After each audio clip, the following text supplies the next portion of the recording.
Hello, welcome to Vishakha astro channel. Vishakha astro channel में आपका स्वागत है। पाप कर्तर योग के बारे में हम कुछ वीडियो प्रदर्शित की है। तो आज हम बात करेंगे कुंभ लग्न के जातकों के लिए पाप कर्तर योग में कौन सी सावधानी रखनी है। जो पाप कर्तर योग बनने वाला है 29 अप्रैल से शुरू होने वाला है। अगर आपकी हॉरोस्कोप में 11 अंक फर्स्ट हाउस में लिखा है तो आप कुंभ लग्न के जातक है।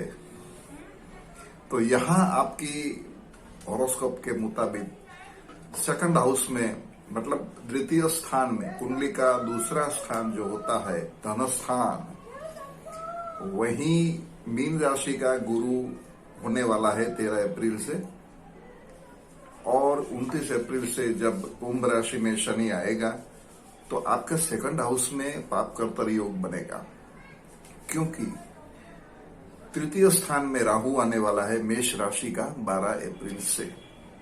तो 12 अप्रैल से राहु और जुपिटर तो चेंज ऑलरेडी होने वाला है, लेकिन पाप कर्तर योग शुरू होगा 29 अप्रैल से जब कुंभ राशि में शनि प्रवेश करेगा।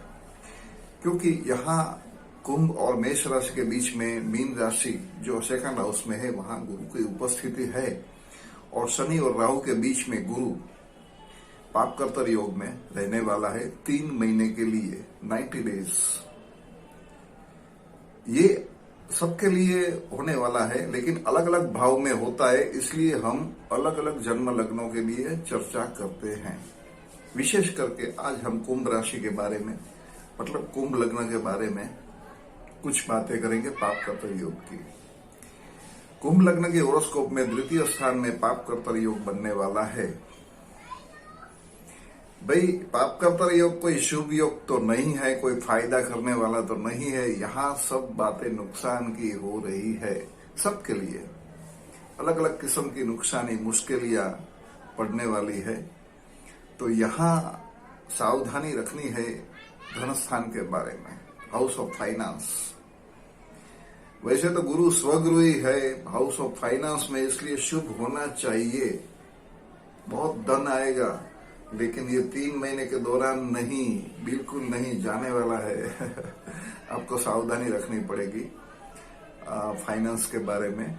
कहीं भी आप इन्वेस्टमेंट करें, क्योंकि यहाँ क्या होता है कि लाभ भुवन जो 11वां स्थान में धन राशि है उसका मालिक भी गुरु है, वो धन स्थान में आया है।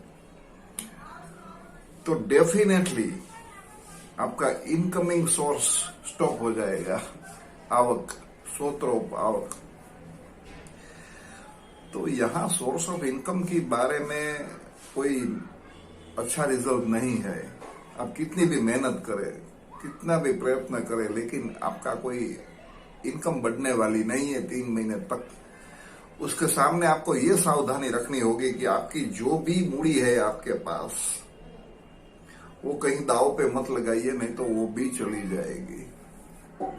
सीधा अर्थ ये है, आप बड़े बड़े साहस इन्वेस्टमेंट मत कीजिए। शेयर एंड स्टॉक में आप अगर कुछ इन्वेस्ट करना चाहते हैं मत कीजिए। गोल्ड मत खरीदिए, प्रॉपर्टी मत खरीदिए, किसी को लोन भी मत दीजिए, नहीं तो वापस आने का चांसेस कम है। तो यहाँ सावधानी ये रखनी है पैसे की। आपके पास जो भी प्रॉपर्टी और पैसा है उसको बचा के रखना है, कुछ बड़े साहस नहीं करना है। थोड़े दिनों के लिए, 3 महीने के लिए आप सावधानी रखनी है, क्योंकि यहाँ पाप कर्तर योग की इफेक्ट होने वाली है। गुरु का कोई शुभत्व रहने वाला नहीं है, राहु और शनि जो है उसके बीच में है। इसलिए जब 15 अप्रैल अप्रोक्सीमेटली 14-15 अप्रैल से 15 जुलाई के आजू बाजू के दिनों में शनि वक्र गति से फिर से मकर राशि में चला जाएगा, तब पाप कर्तर योग खत्म हो जाएगा। तो जुलाई एंड तक सावधानी रखनी है, ये हमारी प्रेडिक्शन है। तो सिर्फ धन स्थान नहीं है, सेकंड हाउस और भी कुछ बातों के लिए इम्पोर्टेंट है, मैटर के लिए। यहाँ वाणी, आप जो भी कुछ बोलते हैं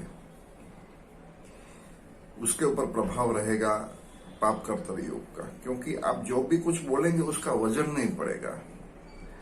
आप जो भी कुछ बोलेंगे वो कोई मानेंगे नहीं आपकी बात। तो बोलना व्यर्थ है। अगर आप लॉयर है तो आपको कोई सफलता मिलने वाली नहीं है, क्योंकि आपका बिजनेस है बोलने का।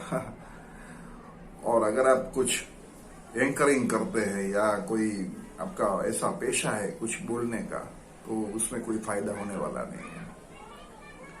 उसके सामने आपको ये भी एक और भी चीज ध्यान रखनी पड़ेगी कि आप जो भी कुछ बोले तो सामने वाले हर्ट नहीं होना चाहिए। ये हो सकता है ऐसा कुछ आप आवेश में या गुस्से में या उश्किराहट में कुछ भी आप बोल देंगे, तो उसकी सावधानी रखनी है आपके परिवार और समाज के लिए। अगर आप ऐसा कुछ एड़ा टेढ़ा बोल दिया तो आपको नुकसान सहन करना पड़ेगा। तो वहां सावधानी रखनी है स्पीच में। और गला, स्पीच, उसके साथ बिजनेस, वो जो हमारे शरीर का पार्ट है गला, तो गले में आपको कुछ बीमारी हो सकती है छोटी मोटी, तो उसका भी इलाज आपको करवाना पड़ेगा। परिवार का भी स्थान है। परिवार भी एक मूड़ी है। परिवार के सदस्य, परिवार के सभ्य, पत्नी, माता, पिता, भाई, बहन सब एक घर में रहते हैं, तो ये परिवार है। तो यहाँ परिवार में कुछ ऐसी घटनाएं बन सकती है, अनबनी हो सकती है। तो यहाँ संबंधों में आपको बहुत ख्याल रखना पड़ेगा। संबंध मीठा रहना चाहिए, किसी को कुछ बोलना नहीं है, जो भी होता है होने दीजिए।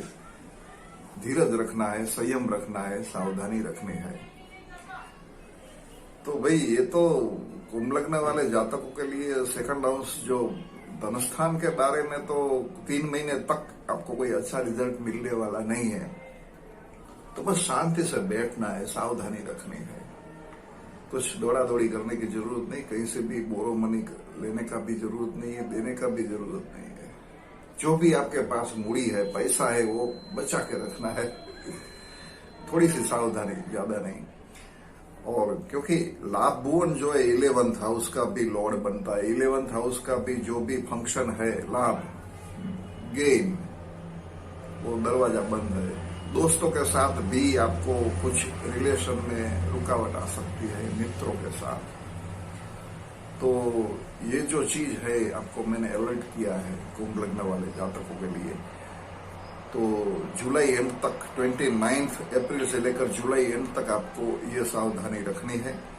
अगर ये वीडियो अच्छी लगे जरूर लाइक कीजिए, चैनल सब्सक्राइब नहीं कर सब्सक्राइब भी कीजिए, नोटिफिकेशन बेल को भी टच कीजिए ताकि आने वाली वीडियो आपको नोटिफाइड किया जाए।